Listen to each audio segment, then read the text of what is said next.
프랑스의 유명한 물리학자죠. 수학자, 또 철학자이기도 합니다. 파스칼. 잘 아시죠? 그 파스칼이 1670년에 쓴 유명한 책이 있습니다.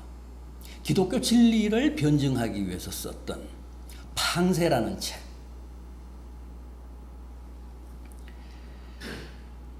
거기서 파스칼이 인간을 뭐라고 했습니까? 인간을 뭐라고 규정했죠? 생각하는 갈대라고 하지 않았습니까? 생각하는 갈대. 인간이란 작은 바람에도 이리 쓸리고 저리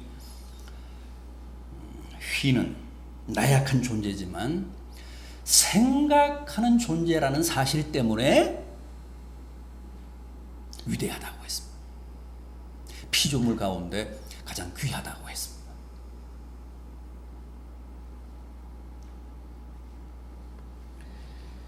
중국을 소재로 쓴 소설 대지가 있죠. 1938년에 그 대지로 노벨 문학상을 받은 미국의 소설가 펄벅이 우리나라를 소재로 쓴 소설도 있습니다. 뭡니까?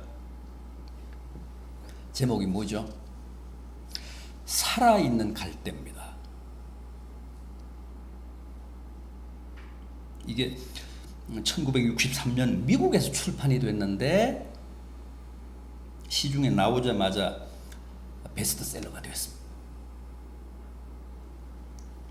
우리나라에는 물론 번역이 지금 되어 있습니다만 그다지 많이 알려지지는 않았습니다. 그런데 미국에서는 대지 이후에 가장 위대한 작품으로 평가가 되는 걸작입니다.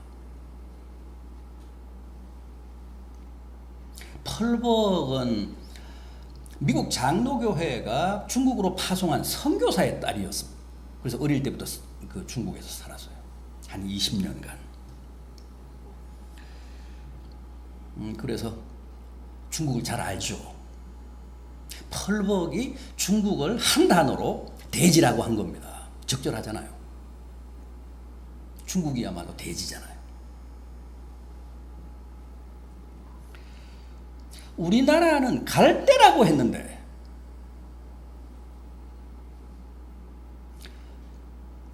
갈대 생각할수록 절묘한 제목이라고 생각합니다. 우리나라를 갈대로 규정을 했는데 더구나 그냥 갈대가 아니고 살아있는 갈대입니다.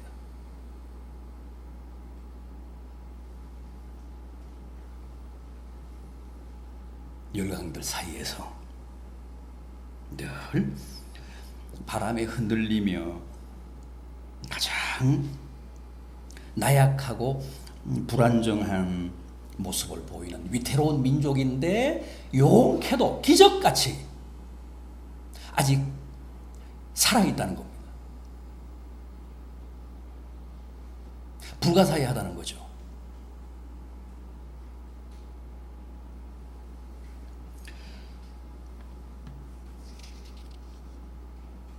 문학의 대가다운 표현 같습니다. 그런데 성경은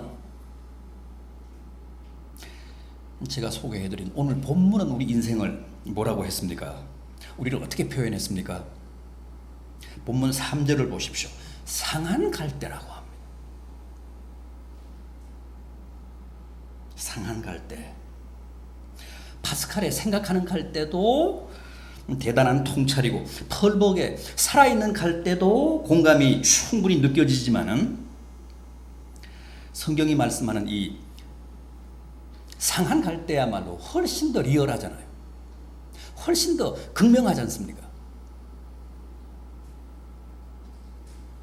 훨씬 더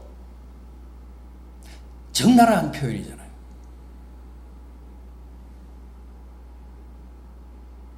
갈대만 해도 나약한데 그게 또 상했다고 합니다.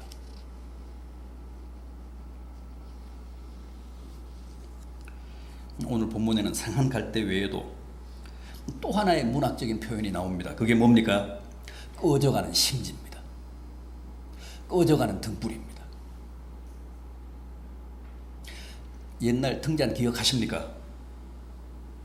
여기도 지금 50대 이상 되신 분들은 옛날 시골에서 다 호롱이나 남부불 사용하셨을 거예요.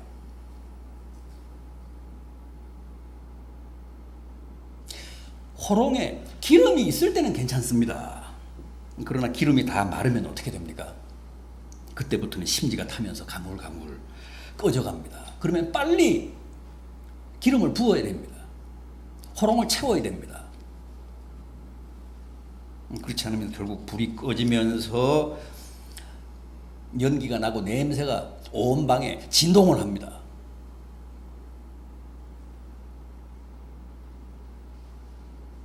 그런데 오늘 본문은 우리가 다 그런 상한 갈대고 꺼져가는 등불이라고 합니다.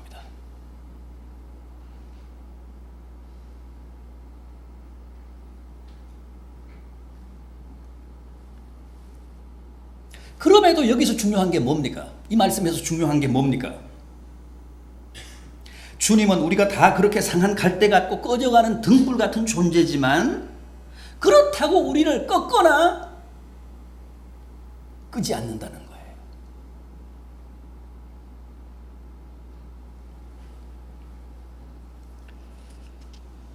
여러분, 이 세상은 어떤 곳일까요? 어떤 곳입니까? 그야말로 약육강식과 적자 생존이라는 정글의 법칙만 지배하는 서바이벌 현장이잖아요.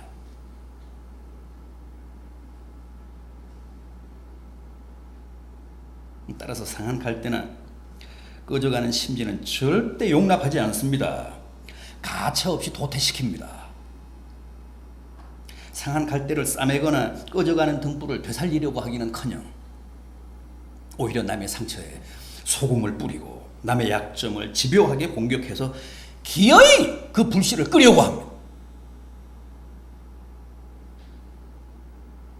그게 세상 질서고 이 세상을 지배하고 있는 정글의 법칙입니다. 그러나 주님은 우리가 아무리 비참하고 절망적인 상황에 처해 있을지라도 결코 버리시지 않고 포기하시지 않고 기어이 회복시키시고 고치셔서 새 출발하게 하신다는 거예요.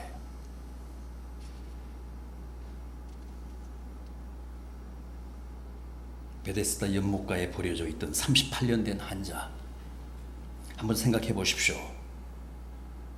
그야말로 꺼지기 직전에 가물거리는 심지였습니다.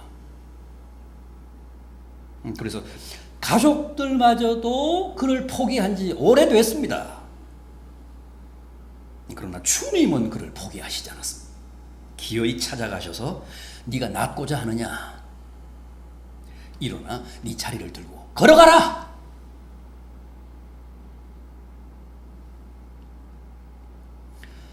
그래서 정말 그 38년 된 중환자가 새 출발을 하잖아요. 새 인생을 삽니다. 씩씩하게 걸어갔다고 합니다.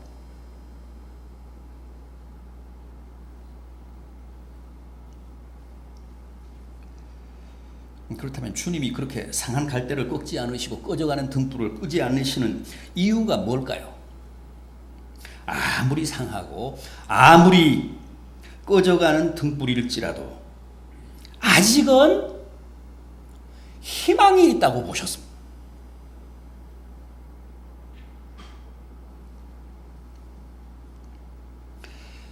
살아있는 한에는 아직도 내일이 있고 가능성이 있고 희망이 있다고 보시는 분이 주님이십니다.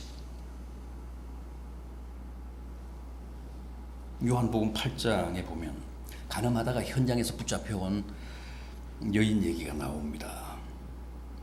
변명의 여지도 없고 더 이상 빠져나갈 구멍도 없습니다. 그야말로 절체절명이고 사면초가고 일촉즉발의 위기입니다.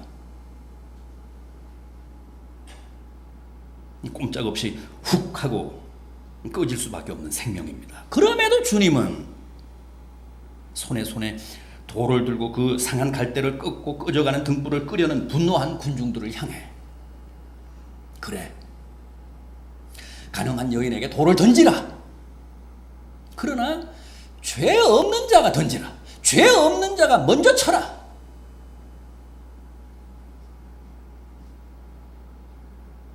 그러시면서 땅에 무언가를 쓰셨다고 했죠. 주님이 글을 쓰셨다는 기록은 성경에서 이 대목이 유일합니다. 그때 주님이 뭘 땅에 쓰셨을까요? 그 내용은 성경에 안 나옵니다. 그런데 제 생각에는 지금까지 그 여인과 가늠한 사람들의 명단을 작성하셨을 것 같습니다.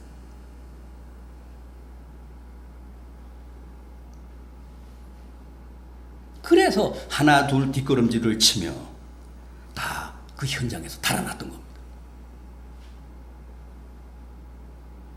너희가 지금 잘난 체하며 의로운 체하며 저 여인을 정죄하지만 너희도 실은 다 저 여인과 간음한 죄인들 아니냐?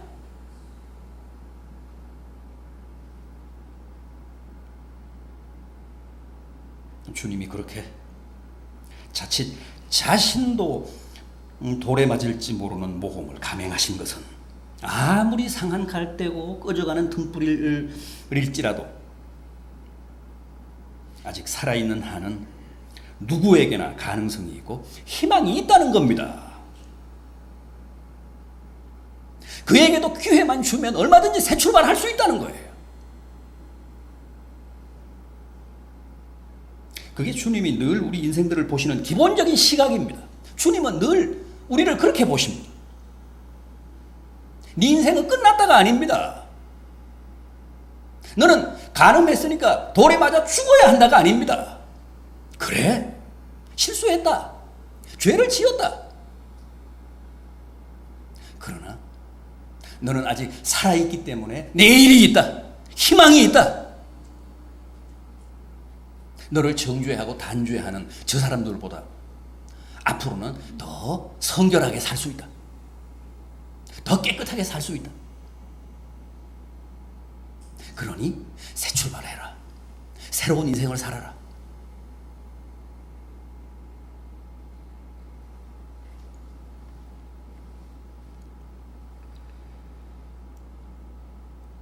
주님은 절대 오늘의 이 내 모습이 나의 전부라고 보시지 않습니다.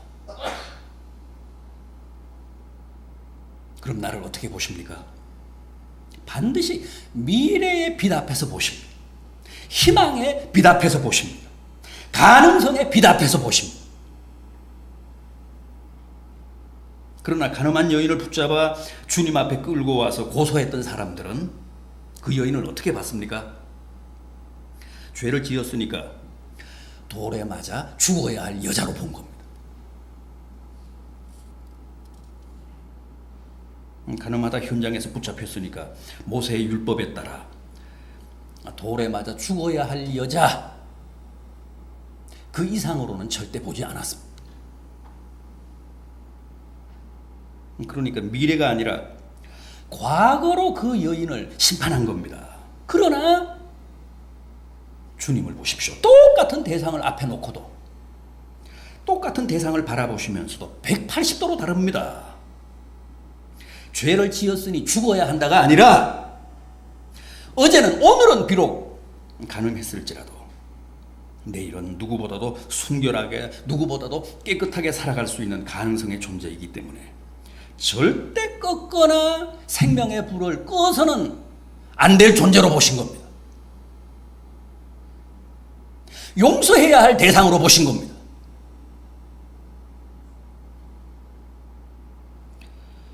여러분, 그렇지 않습니까? 죽은 사람은 더 이상 가능성이 없습니다. 내일이 없습니다. 희망이 없습니다. 그래서 고정된 평가를 내릴 수 있습니다. 단정적으로 규정할 수 있습니다. 이 사람은 악질이었다. 나쁘다. 이 사람은 틀린 사람이었다. 고약한 사람이었다. 그러나 살아있는 사람에 대해서는 절대 그렇게 말할 수 없습니다. 그게 아무리 상한 갈대고 꺼져가는 등불이라 할지라도 내일은 모르는 겁니다. 요한복음 8장의 그 가늠한 여인도 가톨릭의 전통적인 해석처럼 정말 그 여인이 막달라 마리아였다면 그렇게 주님에 의해 극적인 구원을 받은 후 얼마나 성스러운 여인이 됐습니까? 끝까지 최후의 순간까지 가장 가까이에서 주님을 모셨잖아요. 또 주님 시신의 발을 향유를 가지고 안식 후 첫날 홀로 주님의 무덤을 찾아갔다가 부활하신 주님을 최초로 뵙지 않았습니까? 또 그 사실을 주님의 제자들에게 가서 전한 부활의 첫 증인이 되지 않았습니까?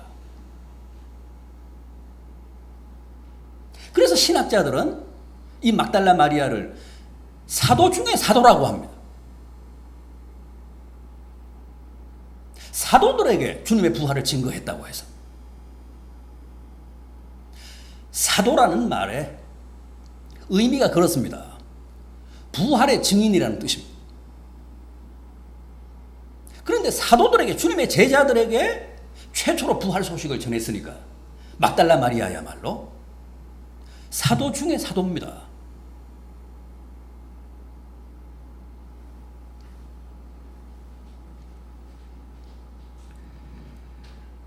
이렇듯 주님은 사람을 보시되 오늘 우리를 보시되 항상 그렇게 보십니다. 오늘은 비록 상하고 꺼져가지만 오늘은 비록 가늠하다가 현장에서 붙잡혀와 정죄받고 있지만 내일은 누구보다도 건강하게 아름답게 주님 보시기에 합당한 모습으로 살아갈 수 있는 가능성을 가진 존재라는 겁니다. 혹 지금 상한 갈대처럼 흔들리십니까? 혹 지금 꺼져가는 등불처럼 위태롭습니까? 기름이 다 소진되셨습니까? 그처럼 멀쩡한 것 같아도 속을 들여다보면 그런 아픔, 그런 상처, 그런 위기 없는 사람은 아무도 없습니다. 그런 위기 없는 가정은 아무도 없습니다. 그럼 이제 어떻게 해야 합니까? 오늘 본문이 우리에게 말씀하는 처방은 딱 한 가지입니다. 4절 하반절을 보면 여호와를 앙망하랍니다. 여호와를 앙망하라는 겁니다. 마태복음 12장 21절에서는 하나님을 바라라 그랬습니다.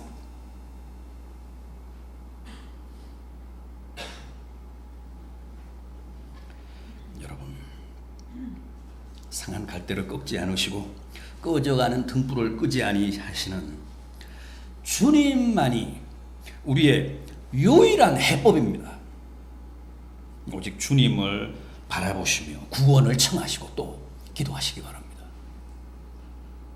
세상 모든 사람들이 손에 돌을 들고 나를 치려 할지라도 주님은 끝까지 나를 지키시며 이해해 주시고 용서해 주시고 믿어 주시고 도리어 나를 정죄하고 심판하는 무리들을 물리치사 나의 가능성과 희망을 보장해 주시는 분이십니다. 세상 믿지 마십시오. 세상 사람들 바라보지 마십시오. 주님을 앙망하십시오. 주님을 바라보시며 전적으로 주님께 의지하십시오. 주님만이 우리의 희망이고 주님만이 우리의 살 길이고 주님만이 우리의 미래십니다.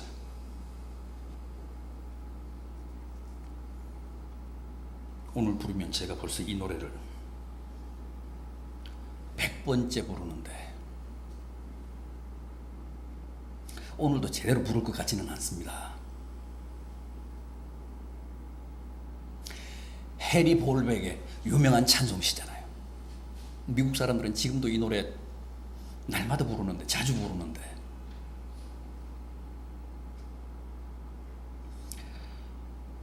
아시죠? 괴로울 때 주님의 얼굴 보라, 평화의 주님 바라보아라. 세상에서 시달린 친구들아, 위로의 주님 바라보아라. 눈을 들어 주를 보라, 내 모든 염려 주께 맡겨라. 슬플 때에 주님의 얼굴 보라, 사랑의 주님 안식 주리라. 힘이 없고 내 마음 연약할 때 주님의 능력 바라보아라.